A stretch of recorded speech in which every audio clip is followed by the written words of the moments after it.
Oh, haven't said anything yet. Thank you. Hello, everybody. Welcome to Hey Festival. I'm Janina Ramirez. I'm going to be interviewing Danny Robbins about his career journey in the creative industries. There are a series of creative industry insight sessions throughout the festival, which have been made possible with the financial assistance from the Elmley Foundation, so look out for them. I am very much looking forward to this event. This is going to be a real chance for you to ask questions of Danny, find out how he got into his work, how he forged a career in the creative industries. So there will be plenty of time for question and answers at the end. But for now, let's welcome onto the stage Danny Robbins. Hello. Hello. A lovely, enthusiastic, warm audience here, Danny. So, such a pleasure to be able to talk to you. And this is particularly useful for the Creative Industry Insights events because your career has not been linear, has it? How would you describe the process of getting to Hey today?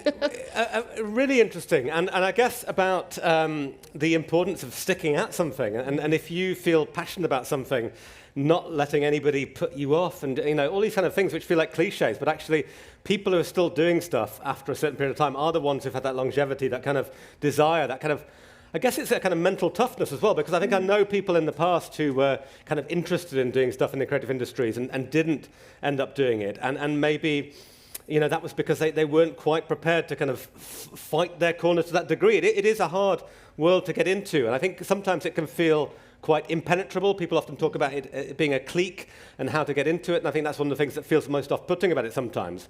But I still do feel that the single most important thing in achieving anything creative is having good ideas. And I think there aren't enough good ideas in the world, despite what people might think, and that if you have a good idea, people are interested, I think, generally. And I think, for me, I've had different types of good ideas over the years, I hope, and that those have ended up being things and have come to life. But I still do think, if anybody in this audience is sitting there and thinking, how the hell do I do this? I think the starting point is to have an idea, and the way you get ideas is often by pumping out a lot of them and then finding the good ones. So it might take a while of kind of just trying writing, trying doing things. We live in this era where so many things are available to us. You can quite easily and cheaply get hold of editing software. You can film things on your phone.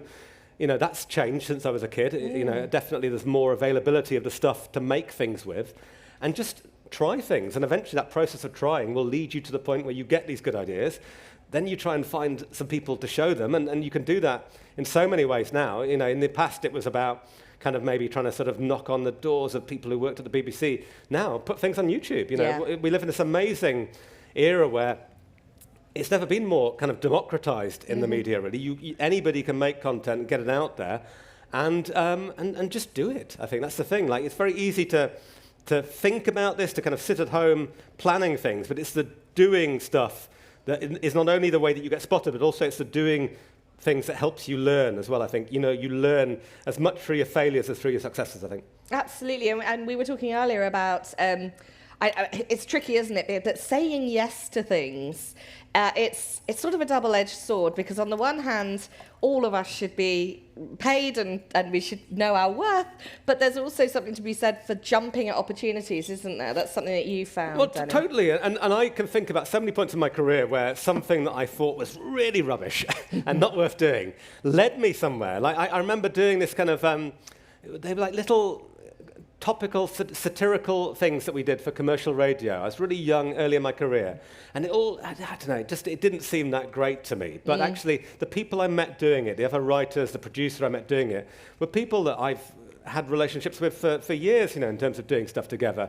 The guy who was producing it ended up producing this Radio 4 series I did called The Cold Swedish Winter, which was one of the things I was really proud of. And it's just these chance relationships, I think. And I in terms of tangibly how I started out doing things. My background was in comedy, and I started doing things at the Edinburgh Festival. And I always thought, like, the thing about the Edinburgh Festival was you went up there with all these high hopes and aspirations, and sometimes I definitely found myself sitting in a really sweaty room, a bit like this, playing to 4 people. Yeah, so not like this. all of whom I knew, and yet all it takes is for one person to come in, and they could be a producer or a director or someone, and it just takes that one little moment of connection. So I know so many stories of people who just happened to that moment where they did something good, someone happened to see it, and it led to something. And the one definite I can say is that if you are out there doing good stuff, at some point somebody will notice that. Whether it's your mate and your mate tells another mate, and then that leads to something, and eventually it leads to somebody. Or those kind of little random moments where someone walks into your life. But I definitely think that tangibly, just pumping things out there, putting stuff out there is the way to go. And when you've been doing that, because you started very young, actually. I think you were 15 when you started doing stand-up. There must have been points where it's not easy, when, bills have to be paid and you've been knocked back and things haven't gone right. How have you navigated through those moments? Yeah, so I was young, I was a teenager, and I had a friend called Ross Noble. Do we know who Ross Noble is? A comedian. He was basically like the Mozart of stand-up comedy at that point. He was this kind of wunderkind who was doing gigs in pubs and clubs in the northeast where I grew up, and just storming it, and he was incredible. And I basically tagged along on his coattails, went and did gigs as his support act. I was terrible, I was really rubbish, but we went and did these gigs in pubs all around the northeast, and a bit of a baptism of fire. And I think if you can play a tough pub in Hartlepool or Sunderland, like nothing feels that daunting after that point.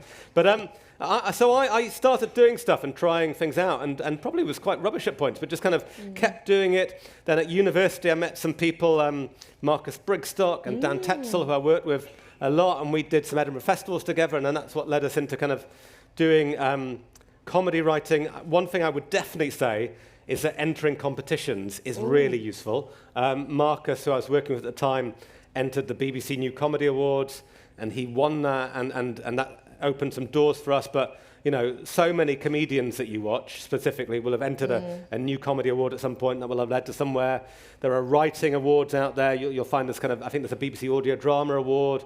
There are short story awards. There are filmmaking awards. There's a load of awards out there, and if you Google stuff, there might be stuff in your local area specifically. But winning an award, or even getting nominated for an award, or even entering an award, can all be really good ways to meet people and make connections, I think. But yeah, on that idea of not making money, I've been doing this for quite a long time, and I've had peaks and troughs. I had moments when I first started out where I was like, oh my God, it's all going so well. And then moments later on where I was like, it's terrible. What am I going to do? I'm never going to be able to carry on doing this. And you start finding yourself, even when you've kind of been doing it for a long time and you've made things on radio and TV, you find those dark nights of the soul where, I had a moment not that many years ago, really, where I was literally down to my last fiver and I had no money at all. I remember really excruciatingly, embarrassingly going to this thing with a friend, and we were meant to split the petrol money, and I couldn't afford to do that, and I literally kind of, snuck away out the car. And definitely I had moments where I was thinking, this isn't working, I can't do it anymore. And then the thing that transformed everything for me was this moment of having this idea, basically, a good idea, again, hopefully a good idea, where I just had this idea to make the show The Battersea Poltergeist, and I'd been accumulating ghost stories because I had this idea for a play, 222, a ghost story, which now has come out and been a success, but at that point it hadn't at all. And I was talking to people, trying to research this play, going, anyone seen a ghost story? And I'd get people telling me on social media, friend of a friend, stranger. And I started building up this kind of reservoir of stories, and I was like, this shouldn't just sit on my hard drive. This is too good. So I tried to make a podcast out of it, and we did make this podcast, Haunted, out of it. But at that point, this was just all speculative. I wasn't really earning any money out of it. The play wasn't happening, anything like that. And then suddenly, one chance encounter, meeting this paranormal investigator who said, you should meet this woman. She's called Shirley. She was a teenager in the 1950s, had this poltergeist haunting. She's in her 80s now. Do you want to meet her? And I was like, all right. And so I went and met her. And I was just, I was starstruck. I was kind of blown away by her. She had this tremble in the voice. You could feel she was still frightened all these many years, 50, 60 years later. And I just knew this was good. And then I worked out this way of telling the story. And I'd done some things at the BBC before. We kind of knocked on the door. We went, do you mind us telling, could we do this? And they were like, oh, okay, yeah, have a go at it. And it had so much risk potential. It was, a drama doc, something that can go horribly wrong, about a ghost story that, loads of people would go, well, how can you get 12 episodes out of a ghost story? It won't stand up. But I did it the way I wanted to do it. It was the first thing in my whole career I'd ever done, not worrying about what it sounds like for BBC One, Radio 4, whatever, not trying to aim for a particular audience, just going, this is the thing I want to make. I'm making the thing I want to listen to. Let's see how it goes. It felt like the last throw of the dice. If that hadn't worked out, I probably would have gone off and done something completely different. And thankfully, it worked out. And so, if you want a kind of motto, a learning from that, I guess, then it is that, stick to your guns, do the thing that you believe in. And isn't that amazing? The thing that you felt most true to yourself, most confident that it was yours, your vision, your idea, was actually the thing that was ultimately the most successful. Totally. And I think, when people say to me, like, what should I do? How can I get ahead in telling stories? I think telling stories that you care about is more important than anything else. I think if you believe in what you're doing and you're interested in it and you know about it and it feels personal to you, that's a hell of a reason to tell a story. I think when you go to a commissioner in any kind of genre, whether it's drama, documentaries, whatever, they always want to know, why are you telling this story? Like if I walked in and tried to pitch a thing about, sort of growing up in a sort of Southeast Asian family or something, that, clearly I would be massively the wrong person to tell that. If I was trying to tell a story about the experience of being somebody from Eastern Europe and coming here, I'd be the wrong person to tell that. But if I try and tell something about a subject that I've been obsessed by since I was a kid, ghosts, and then suddenly I've got all this kind of lived experience of being obsessed by this story, and it feels personal. It's coming from you, and you get that kind of enthusiasm and energy that comes over, I think, and that's tangible, I think. So people want to hear from somebody who looks like they know what they're talking about. And so I think, there are a lot of podcasts out there now that are fronted by a celebrity, and you feel they've probably got them in for half an hour into a voiceover booth, got them to voice this kind of thing. And I think most people don't really connect with those because they kind of realize that person doesn't care about it that much. And actually, there's a huge potential, I think, for anyone here to kind of go, I've got this great idea. Particularly, it's a great story. It's a man who lives on my street, who's a really intriguing character, had his great experiences in whatever, he was a Second World War veteran or whatever, there's some sort of great story to him, going to make a story about, a podcast about him, and, and people will be grabbed because you care about it, you're interested, and they're an interesting person. It's where passion meets authenticity and effort, I think, isn't it? It's a combination of those different skills. But how interesting that, earlier on you said, we have lived through a democratization of access to knowledge and information and resources, things that I don't think either of us could have believed when we were young, are now at everyone's fingertips. A world of knowledge, but also cameras and recording equipment. And so how do you think that changes the nature of storytelling going forward? Well, I think the nature of storytelling is definitely changing at the moment because there's a hell of a lot more short-form content than there used to be. Like my kids watch a load of videos on YouTube where they're kind of, just a few seconds again and again and again. Often now things where the second screen is kind of built into it. You've probably seen these videos where, you're watching the main thing, someone talking to you, but at the same time there's a kind of like a sort of ASMR thing or something like that going on next to it, people like walking on egg boxes or, all sorts of different things like that. So that idea of the second screen is a massive thing that didn't exist before. And you hear reports of Netflix literally telling filmmakers your program needs to be second screen compatible, which basically means nobody should have to concentrate too hard on your program, and they should be able to kind of, write their shopping list or text their mates at the same time. So I think storytelling is changing in those ways, I think, but I still do believe that people love great stories, and I think, the things that cut through in the biggest ways, something like Traitors. Traitors is brilliantly put together television. It's telling a story. It's kind of unfolding. There's a great gripping narrative to it, based on detective stories. We all love mysteries. We love detective stories. You watch, A Broadchurch, A Line of Duty, any of these kind of TV series that cut through into a kind of really big mainstream consciousness kind of water cooler TV moments. They're just bloody good stories. And I think there's never, ever a shortage of demand for good stories. And like you say, tell the stories that matter to you. Don't be inauthentic. Don't try to tell other people's I think it's really stories, important. I don't think that means literally sort of tell a story about, how you grew up, where you grew up or whatever, though that might well be the story you tell. But I think, if you're telling a story, you've got to own it. You've got to know about it. You've got to be immersed in it. And I think, people like experts. If you look on modern television, the kind of people who get to front things are often people who know their field really, really well. A Brian Cox, a Mary Beard, people like that. And I think, there's a lot to be said for really knowing a lot about something. So kind of it's good to be a jack of all trades, I think. And I would always say, try a load of things out. And particularly when you're young, starting out in your career, my advice is definitely, to go like tapas portions of creativity. Don't try and necessarily write your novel or write your film script, because they take absolutely ages to do, and it can be heartbreaking when someone says no to you. And if you've spent a year writing a novel and you take it to someone, they go, look, it's really good, but someone else has just written a really similar novel, we're about to publish it. That's a really upsetting process, and I've been there, so I know that. But I think, I started out doing comedy sketches, just writing loads of short sketches, chucking them out there, trying to get them on topical sketch shows. There are still places you can do that. There are Radio 4 shows that have open door policies. You can find out about those on the BBC website relatively easily. And I think, a sketch can teach you a lot. It's got a beginning, middle, and end. It teaches you how to structure stuff. You learn how to write dialogue, things like that. I think that's a good way to go. If you're a writer of fiction, short stories is a great way to learn your trade as well. Making short films, if you're a filmmaker, short documentaries, if you're interested in that. Whatever. I think, if you're a graphic artist, trying out doing a few pages of a strip, rather than maybe writing a whole graphic novel. I think just speculate to accumulate, pump it out there. And I really do believe that the more you show people, the more likely you will be to find someone who is impressed.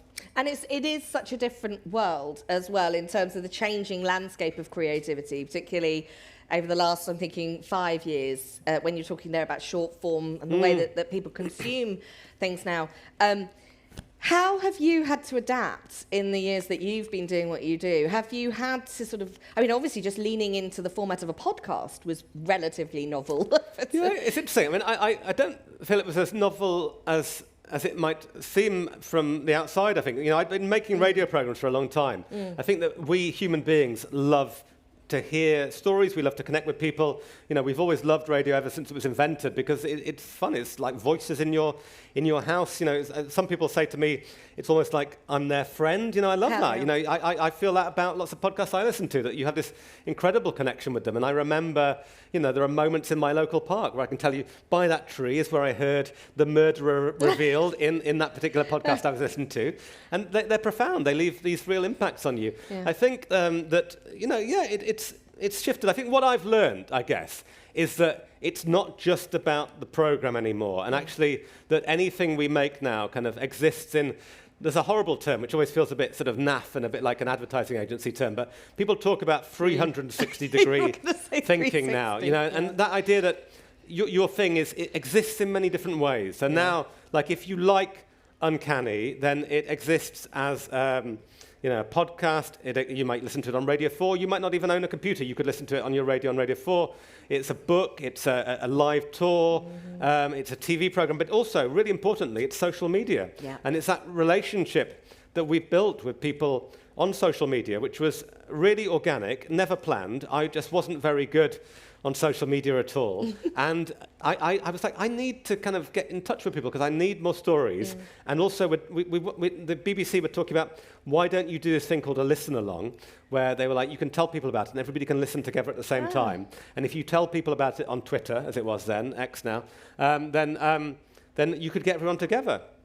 And I was like, that's a good idea. And so I tried to get better at social media. And then also, the lovely thing happened of people who listened to the show kind of spreading the word on socials, and now it's grown to this point where I think it's something like 80,000 people in a Facebook group, and all these things have grown on Instagram and all these platforms, and it's a way of being part of a club. You know, it's like you become a member of something. In the way that when I was a kid, you kind of maybe signed up with some club in a magazine or something like that, or they'd say at the end of a program, you can join the Doctor Who club and give us your address right into us. And now I think I love this thing that we're all in it together, and that everything I make is half of something. You know, it's half of a conversation.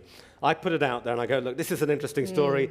Here's some of the evidence. We talk about it. Now you tell me what you think. And people send me their questions and their theories, and they know that that's not disingenuous, because they know that, you know, I'm not just asking for it for no point. They actually stand a chance of getting on air. You know, people are, you know, I'm reading out their questions, their theories in the next episode. Someone might send me their story. They might be the next episode, you know. So I think that's so important to me. If you set that up around a program, you've got to deliver on it. I think there's a lot of shows that go kind of, oh yeah, write to us, and then never actually look at that. And you see so many celebs out there pumping out stuff, but never actually listening, never talking back, never responding. And I think I've loved that. If there's one thing out of all the stuff I've done that I think I feel most proud about, it's that lovely little world we've built where we all enjoy talking to each other. We feel comfortable in each other's company.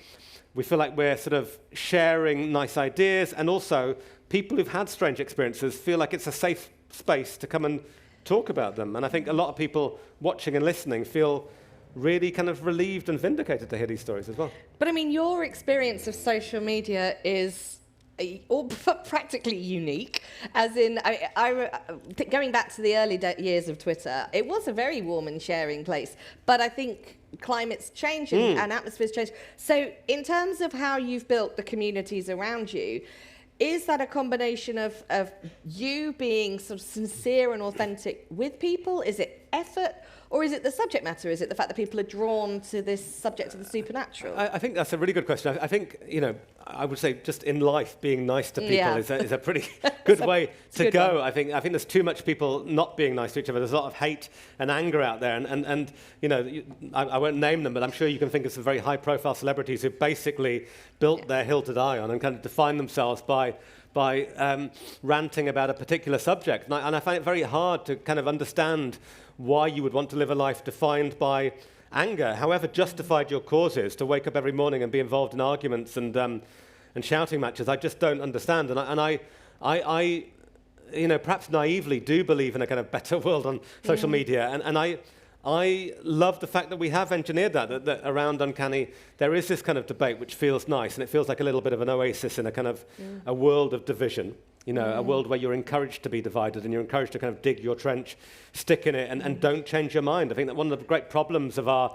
world right now is people are told, don't change your mind, stick to your guns. You know, and if someone makes a mistake and someone says something that we disagree with, never let them forget that, never let them ever be forgiven. And clearly, if people make a mistake and say something that is kind of prejudiced in some way when they are 17 or 18, that doesn't mean they will still feel that way when they are older. You know, many people change, and you know, I'm often reminded of a story I was told at school about a man who lived in a village and he had ST branded on his forehead, and everyone assumed that must be for saint, because he was such a nice man, such a great guy, that that must be for saint, and actually it was for sheep thief. And in his youth, he had been a sheep thief, he'd been a criminal, he'd been a bad person, but he'd turned his life around and become this saint at the end. But you know, the idea of not being able to move on from mistakes, I always think is a terrible aspect of this world we live in, and we have to feel we can change people's minds, you know. And I think sometimes 140 characters on social media,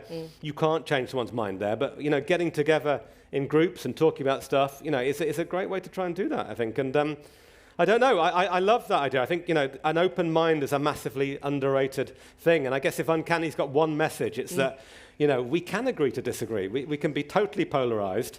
You can believe that the dead walk again, or you can believe that's fundamentally impossible, but you don't have to hate each other, you know, and you can enjoy the show in your own way.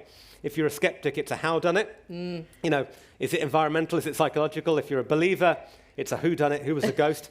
And it's a choose your own adventure, I think, really. And I love that. I feel very proud of having created something about a potentially very divisive subject that doesn't divide, because I think every other paranormal show up till when we came out, I think was tailored for one camp or the other. It was either about debunking ghosts and telling people that they'd had ghost experiences that were a bit dumb, or it was about, totally believing and, mediums running around and night vision and screaming and so on. And I think we found this kind of middle ground where we don't know. We're not quite sure. It might well be a ghost, it might not.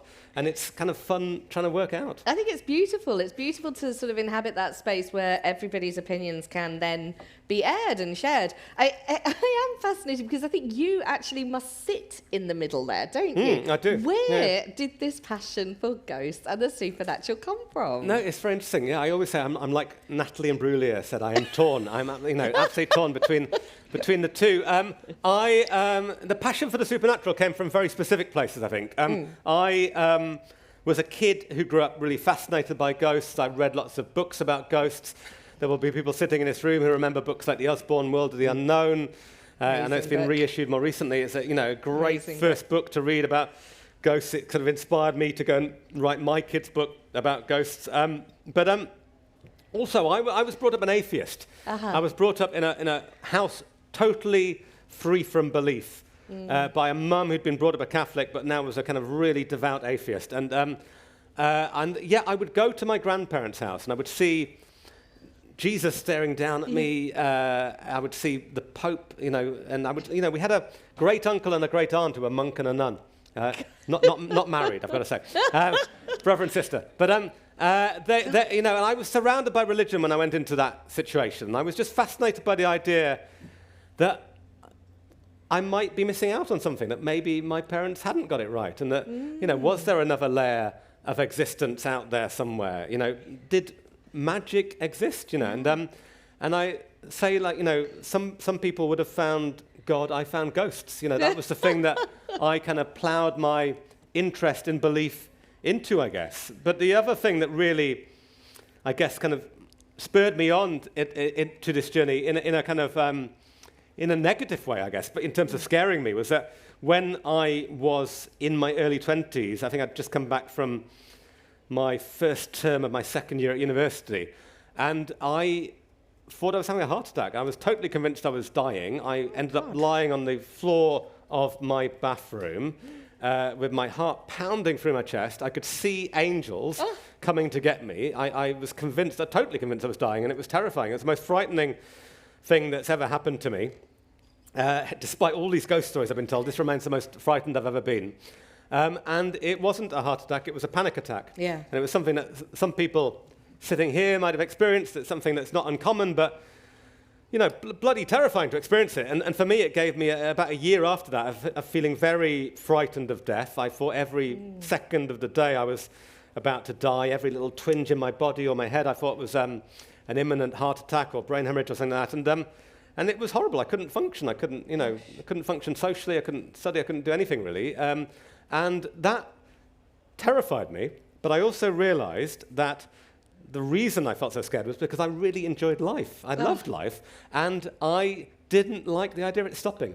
And I still think the thing that's motivated me most to want to find out about ghosts is this huge optimism that there might be something beyond, the idea that death is not the end. I find it so completely bonkers and nonsensical that we spend all our lives living and loving and communicating and building up this huge treasure trove of experiences, and then it just stops and it's pointless. And I hate that idea. So I love the idea of magic being out there and that there is some other layer of existence. And also that, just like in Victorian times, they were constantly discovering new things, cures for diseases, electricity, what have you. And I like the idea that we haven't discovered everything there is to discover about our world yet. But again, and just on that note, just as a sort of caveat to that horrible tale of kind of being very frightened, the thing that got me out of that was talking to people. And I went to see my doctor. I was recommended to go and talk to a psychologist on the NHS, and they were able to help explain to me some of the kind of crazy ways our body and brain works, the idea of fight or flight mechanisms, and the idea of evolutionary psychology, where you are trained to look for threat, and then you're turbocharged, and you learn how to you're so pumped up that you can outrun that saber-toothed tiger chasing you. All these things that were useful when we were cave people and are not very useful when you're sitting in an exam hall or kind of at home, in your living room, and it's your body going into that kind of overdrive which is needed to keep you alive. Definitely. And once you kind of understand those things, you can start to kind of understand it, maybe become the master of your own body and mind again. So, as with all these things, as with any aspect of life, I always think talking to people, articulating what's in your head is so much better than keeping it to yourself. Oh, absolutely. Getting the words out can often make them something you can then deal with rather than the way they live inside. I mean, it is a tale of resilience in many ways as well. And one of the questions I was going to ask, because this is a creative industries talk, is when those bumps have come, it's riding those bumps, it's coming through them and coming out of the other end. What sort of skills have you had to sort of dig deep for to find in those tricky times? Yeah, it's hard one. I think if you enjoy what you do, then that's something that will carry you through, I think. I mean, I think it's got to be fun. I sometimes meet people and they say, I'd like to be a writer. And I say, well, so what do you write? And they go, well, I don't really write yet. I'd like to be a writer. But I kind of feel like unless you're already writing, then maybe it's not for you. I mean, I think if you've got a burning desire to write and you're just doing it all the time. And I found recently in my attic all these things I'd written as a kind of 6-year-old kid, like, going right back. I liked stories and I wanted to write them down all the time. So I would say, like, you've got to do stuff. Do it all the time as much as you can, like any spare moment. And I am also aware that that's kind of easy to say, and I know that it's hard to fit it into the kind of craziness of life. But when I started out, I was working in a bar job, and I just wrote any spare moment I had around that, and just so I think do it. If you enjoy doing it, then that makes sense. Maybe that means that it's the right thing for you to do. If you enjoy it, then hopefully that will carry you through, even when you get those kind of knocks, and you'll still feel like enjoying doing it. Because the worst case scenario is that you're going to not have made money out of it, but you will have had a good time doing it. That's the worst case scenario. Yeah. I think that, listen to people, and people will say stuff to you. They'll criticize you sometimes. That will sometimes be really sensible and really helpful and help you get to a better place. Sometimes it'll be totally unhelpful. It'll be somebody who's completely speaking out their ear end and kind of, got it wrong. So don't feel you need to take all of that on board, but do listen. And certainly I can tell you, as somebody who has to take notes all the time, sometimes those notes that you don't agree with have a nugget of truth in them, and sometimes they help you get to a better place. So listen to it all, soak it all up. But yeah, I mean, you're going to have knockbacks. It's not going to be easy, and there's going to be moments where it all seems hopeless. It sounds like the biggest cliche in the world, but you've got to stick to it. You've got to kind of believe in your dreams and keep going and keep fighting for it. And I think meeting as many people as you can, sharing your stuff, sharing your ideas, and that could be your peers, like getting together in groups, like maybe getting together a few mates, reading the thing out loud, seeing how it sounds, getting a bit of feedback from them, shooting something, filming something, showing it to people, putting it up on YouTube, getting the comments, seeing what people think. All of these things help you learn. I don't know. I mean, there's nobody in the world who's kind of going to just kind of go plain sailing without getting that criticism, and it's hard. And I think it is a bit survival of the fittest sometimes. Yeah. It's the people who are kind of tough, sort of hardened enough, kind of thick-skinned enough to kind of not mind those knocks. Yeah, I mean, I think that's the hardest part of it, really. And I think, that's I totally understand if people kind of feel, I don't want to have to take those. Or it's kind of how the hell do I get in? How do I break down the door? But basically, you break down the door by just banging on it constantly. Again and again and again and again. Eventually, it will fall down. And one tip I often say is, if you see people out there who are making something that you enjoy, contact them, drop them a line. Yeah. The person illustrating my kids' book, Ellen Walker, was a fan of Uncanny who used to do this brilliant artwork, and she'd post on social media. And I thought, that's great, I loved it. And I started championing her and retweeting it, and people got into her. And then I said, we need an illustrator for the kids' book. And the publishing company sent me loads of professional illustrators. And I was like, they're okay. I think Ellen would be better. Wow. And we got Ellen in to do it. And so, if you send people you like cool stuff, there's a good chance they will think it's cool and want to talk to you. And so, I used to always say in the past, like, if you're interested in getting to, like, radio comedy, listen for the producer's name. At the end of that, find their email, the production company, whatever, contact them, bombard them. Don't be afraid to just literally bombard them. There's people who've written to me, I've not had time to read, write to me again. Oh, I must get back to them. Write to me again. Oh, I really, really must get back to them. Write to me again. I'm going to reply now. And you admire that pluck. You admire that kind of hammering away at it. So don't be afraid to be persistent. You're never going to annoy anybody. There's nobody in the world who's going to get annoyed by somebody writing to them 4 or 5 times saying that they love their program and they'd love to chat to them if they get a moment. And that person might not be able to help you in that moment, but they might remember you later on. If you're doing it before you start at university, you contact them again after you finish university. They might remember. They might go, oh, that person, I like the cut their jib, they were good, they seemed sparky. We've given people jobs on Uncanny because they've just emailed us a few times and they kind of go, wow, I'd really like to do this and this is something I've done, that's a YouTube video I've done or whatever. It works, it honestly does work, and I think don't be put off by not getting a reply once or twice or even 3 or 4 times, just keep knocking on that door. And I think it goes back to something you said earlier, Danny, about working hard, being nice. It goes an awful long way, going the extra yard, but making personal connections. And when you get an opportunity, being really good at it and, giving it your all and making connections while you're in those opportunities. I think so. Also, not feeling that pressure to be super, super good and not make mistakes, I think.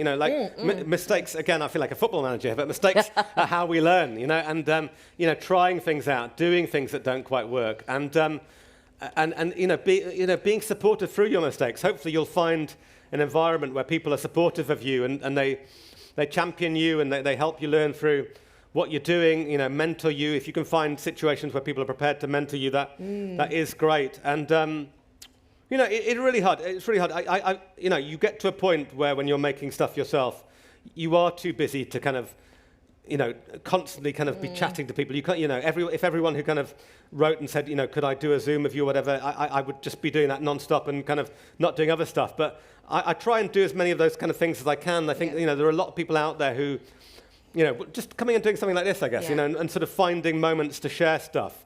I love it, and I think, if you will find someone out there, there'll be someone out there who you like, and you will contact them, and they'll be nice to you, and you'll be nice to them, and you'll find a little thing, and it might lead you to someone else. And you'll meet someone at a party one day, or at university, you'll meet someone else you like at university. It'll lead to something. It's all about these little human connections. Everything is about one thing leading to another, I think. And I think that's the beauty of the creative industries. It's not linear. You're not going to start off and your salary is going to increase every few years and you're going to have that security. But the zigzag process works, and the payoff is to do a job that you feel passionate about, which is the long-term payoff. Totally. We must go to questions. Thank you for talking to me, and I think the thing that makes you so special, Danny, is your sincerity, your realness. Thank you. So I think we've all really appreciated that. We are going to throw it open to questions from you. So what's going to happen, I think we've got some roving mics and some paddles.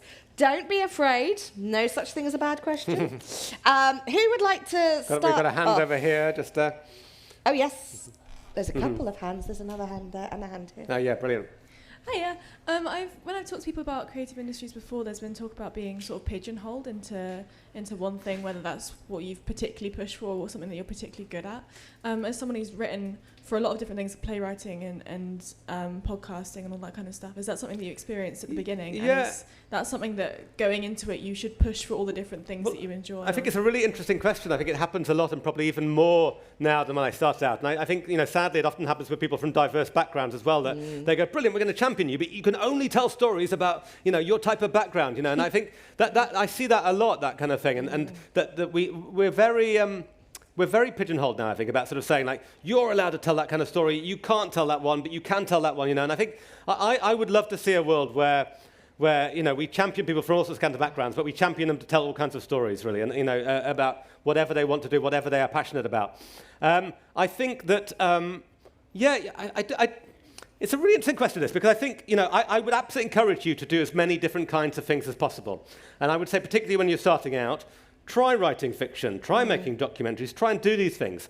But I would also say that at a certain point, you do need to focus on one thing, because I think one of my problems for a long time in my career was that I was too much of a jack of all trades. And I think people didn't really know what I wanted to do. I didn't seem to care enough about one particular thing. I was making travel documentaries and music documentaries and writing sitcoms and all these kind of things. And so people kind of go like, oh, well, he doesn't seem like that committed to any one thing. So I was speculating loads, chucking stuff out there, but I wasn't really accumulating by kind of working my way along one particular route.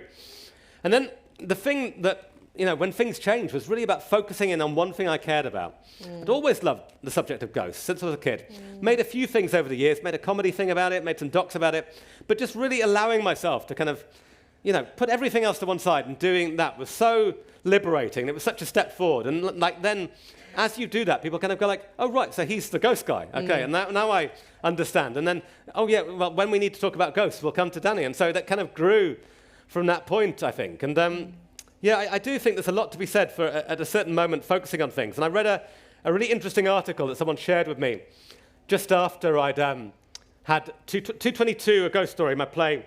Been working it for 5 years. Happened to come out the same year that I did that show about to see Poltergeist. It looked planned. It wasn't at all, but they came out the same year, and then Uncanny was later that year. And, oh my God, that year, I went from being broke, making stuff in my shed during lockdown, to I had, by the end of that, I had Jason Blum, the Hollywood horror producer from Blumhouse, calling me up at home. We were on breakfast TV in Australia. It was had Lily Allen in my play in the West End. It was madly transformatory. I was pinching myself the whole time, so much it hurt. And someone showed me this article, and it talked about creative people having a hot streak. And they said that the psychologists had been studying this, and when people suddenly had this hot streak of getting successful, it was a period of diversification followed by a period of focusing on one thing. And it rang so many bells with me. Try things out, put some stuff out there, try different things, see what you like, what do you enjoy? Oh, I don't like that one, I'm going to move on to that. But then focus in, find the thing that you like, the thing you care about, and focus on that and really give that your all. And I think that, that's a great model. How interesting. I'm just going to add as well, because I come from a sort of academic background, the only reason I ended up getting the opportunities I did in television and writing was because, a bit like you, I started off trying a bit of everything and then became an absolute expert in one thing. And often people want that expert in one thing. So it's very hard to not be pigeonholed, but at the same time, I always encourage people to make it their own. And that Malcolm Gladwell thing about 10,000 hours, you know about this, that you need 10,000 hours to get good at something, whether it's David Beckham taking free kicks after school or it's somebody playing piano. Put the time in and it will reap results. Yeah, go on. Definitely. Thank you. First of all, Danny, I just wanted to say I really enjoy your work, and it's been an absolute pleasure watching it to come together for you the past few years. Oh, thank you. And to hear your unbridled optimism and inclusive approach to everything. I think you really deserve it, and I think everyone here would agree with that. Thank you so much. That's lovely. Thank you. Definitely. Also, thanks to both of you.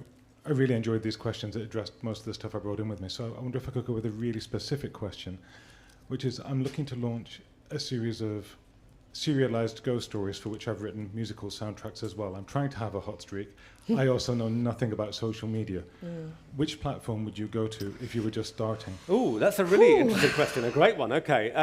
I think that they're very different horses for courses, the platforms now, and I think they've changed. Anybody who spends a lot of time on social media will see how they've changed. And I think, unfortunately, X has changed very much from what it was as Twitter, and it's become a place with a lot of hateful ideas, a lot of racism, a lot of sexism, a lot of misogyny, so many things that can make it feel very off-putting. I think there's a little corner of it where it's the uncanny community has stayed there, and a lot of people joined Twitter as it was specifically to interact, I think, and they've stuck there and they feel comfortable with that platform. So that's the one I use a lot, but I can absolutely understand why people are off-put by it. It still remains a great way, I think, for being very dynamic, like lots of short messages fired out. They don't have to be attached to a photo or a video, so it can suit a thing where you want to kind of text-based getting information out. I think that there's so much creativity on TikTok now, and I'm not a TikTok native. I do put stuff out there on that, but it's not one of the ones I feel most comfortable on. But I think, just so much creativity there, and people are kind of forging amazing careers out of TikTok, out of short-form content there. I still think Instagram is an incredibly nice place to be. I think it's a lovely place. I think it is really community building, and I really enjoy that one, engaging with that.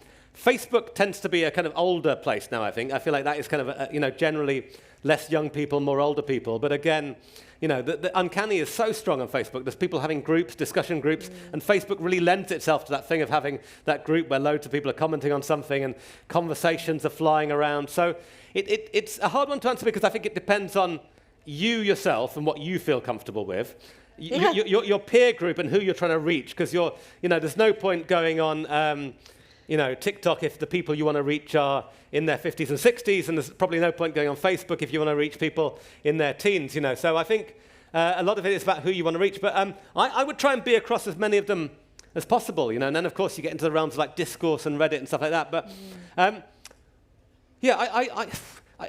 quite stuck in my ways. I enjoy Twitter, X quite a bit still. I like that form of content, but sorry, that's a really long-winded and not very helpful answer, but get on them all. There we go. But certainly find your little community, and you'll find that one of them builds up more than others, I guess, and that one becomes the kind of dominant platform for you. Go on.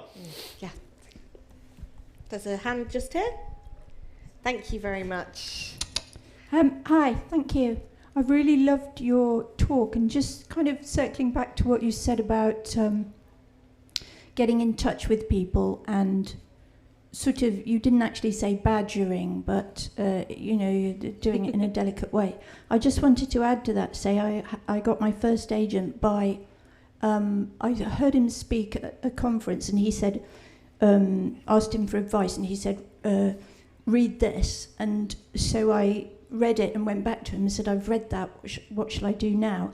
And I kept on doing that, and I think most people don't do that. They just think, oh, that's good advice, but they don't realise that they can follow up, and that way build a gradual relationship. So I just wanted to, I hope that's helpful. No, I think that is very, very helpful. I think, again, I feel like I'm talking cliches constantly, but it's a marathon, not a sprint, And I think, if you just think, on the most basic level about a running race, the people who drop off early on, get too tired, can't be bothered, whatever, they're not going to win the race, And I think absolutely sticking in there and going for it. And I just think people are generally taken by, if someone comes up to them, says something nice to them, is interesting, engaging, most people like that. You have to be a really grumpy bugger to not like someone come up to you and saying something nice about what you do. I'm not saying there aren't people like that. I'm sure there are people like that out there. But I think generally that works. And I think, maintaining those relationships, keeping in touch with people. I think there's a lot of people, there's a real tendency, I think, to kind of talk to someone and then say, like, drop me a line, here's my email. And then you go like, oh, my God, I don't think I should. They probably didn't mean it. They would be annoyed by me. They're probably too busy. I shouldn't do it. I'll put it off. I'll do it soon. Oh, I know what. I'll do it when I've got the thing to show them. I'll wait. I'll wait until I've written my novel. And by that time, they'll have forgotten. Things will have moved on. I think get in there, leap in there. I can tell you very tangibly, I've got a friend of mine. His brother was a brilliant DJ, one of the best DJs I'd ever come across. He spent years trying to get the perfect mixtape together. It was never perfect for him, never ready. And he spent all those years working in a call centre, got to the point where he was in his 40s and 50s, and he was working in a call centre. And, there's nothing wrong working in a call centre, but if you want to be a DJ, that's not where you should be, And he never did it because he never ever sent that perfect mixtape out to anybody because it was never quite perfect by his standards. And I think don't wait until the thing is perfect. Get it out there, send those things out there, send those drafts out there. These early stuff you do won't be perfect. It's a learning process, but show it to people. Get their feedback and learn through that process. I think that's an amazing bit of advice, actually, not to be a perfectionist, because it can hold you in an inertia, can't you? Totally. And you will constantly make mistakes, but that's part of it. And trying to find a perfect thing will send you mad. And even now, with the stuff I do, like, you have to accept it will never be perfect. There's always compromises. And in a way, like, the bigger things go, the more that's true. I'm doing a TV drama at the moment based on my podcast, The Witch Farm. And suddenly I went down on set the other day. You find yourself, hundreds of people are working on this, all these different people. You can't micromanage it. You can't control it. And you're at the mercy of all these kind of things. But you just have to roll with it, and enjoy that kind of that creative process. I think that's amazing advice. We've got time for one more. There's a hand in the middle here. Maybe even two more. Let's see. Maybe, we've got a couple of minutes. Ticking. There's one on the aisle. Have you got the... I really loved your play, 222, and I love some kind of insight of how that process took you from first idea all the way to opening on the West End, kind of bigger stages and UK tours, how that kind of started for you, and that developed onto this kind of multinational hit. Okay, yeah, I can really tangibly do that. So I started off writing radio comedy, sketch comedy, we did that quite well, hopefully, and we were introduced to Lenny Henry, who many of you will know very, very well. And he wanted to do a sitcom. He needed some writers to do a sitcom, and we did a show called Rudy's Rare Records. And then Lenny said, you know what, I'd really like to do a play of this. Got a theatre interested in it. Would you like to write this play? And I was like, yeah, okay, I'll write a play. Never done it before, but I had loved theatre as a kid. I was a kid who grew up obsessed with theatre, absolutely loved it. And so for me, that was so exciting to go back to this thing I'd cared deeply about as a teenager. Wrote that play, it was quite good, it did all right. Wrote another play about something very different and managed to persuade someone at a local, much smaller local theatre in London to put it on. And had 2 plays then. I was like, I can show people these. Now I've written some plays. I had an agent by that point. I was like, can we show some people these plays? And sent it to loads of people. Lots of people like not that interested. One person who worked for a West End theatre producer, well, this is actually quite good. Come in and talk to me. And I went in and talked to him. I was like, I've got this idea. I met this friend of mine recently. She told me that she'd seen a ghost. And I thought it was I was just really struck by it. It felt so real. And I also thought, what if people we knew had heard this story? How would they react? What would they think about it? And I had this idea for a thing where you had a wife and husband together. One had seen a ghost in the house, and the other one didn't believe in ghosts. What would happen there? And this play grew out of that. And I started asking people on social media, have you seen a ghost? And stuff like that. And anyway, it kind of grew out, research out of that. But this guy I pitched it to, and that's a good idea. That's a good idea. I'll give you a little bit of money, a really small amount of money, but I'll give you a little bit to kind of get you going on it. And at the same time, I was doing all these kind of things and learning and making it better. And he helped me. He kind of gave me lots of advice. And he said, watch this movie, read this play. This will inspire you. 3 years that took of constantly him going, I think this is really, really good. I'm going to go and show it to my boss. Oh, she says this. Can you change that? Can you change that? And it got to the point where she was saying, like, change things. I was like, I don't think we should change those. I think it'd be less good if we do that. And I remember really clearly one day I came in, I was like, so excited. I was like, I'm going to talk to the guy who's going to commission my play. So excited, West End, London. And I could just feel a change in the atmosphere. Sat down with him. And I could feel he was like, how are you doing? And he was talking about anything else apart from the play. And I got to the end, he was like, she's not going to go with it. You know, she didn't want to do it. Sorry, 3 years of this, but she's not going to go with it. And I was so gutted by that moment. I remember the shirt I was wearing that day. I've never worn it again since. Seriously, I'm a kind of superstitious person, but that felt so imbued with the bad luck of this moment. I've never worn that shirt since. I mean, that might sound bonkers, but that hit me so hard. Some people would have walked away and never gone anywhere again. I was heartbroken by that. And instead, I was like saying to my agent, you know what, let's take it away from her. She's got this option on it, but let's take it away. Let's see if anybody else wants it. Wow. And went away and talked to someone. Talked to this other producer, much, much smaller scale producer, and was like, look at this play, this is good. And they were like, this is brilliant. Why didn't they like it? Wow. And I was like, I don't know, I'm not sure. And they were like, this is really brilliant. And at that point, I didn't know if it was good. I was literally, I just don't know if this is good, just tell me. And they were like, this is brilliant. They were like, I think you need to change this and this, and maybe a different kind of ending or whatever. But, and they worked with me, and they helped me to kind of shape the play that it was. They basically were a small production company. They were kind of backed by, so-and-so knows someone, pull in a few money, try and, so-and-so's got a rich mate or whatever, pull in kind of thing. But they were kind of young, fledgling West End producers. And they were like, we're going to do this. We're going to do it. And we went during lockdown when theatres closed down, all the big theatres closed down, big musicals closed down.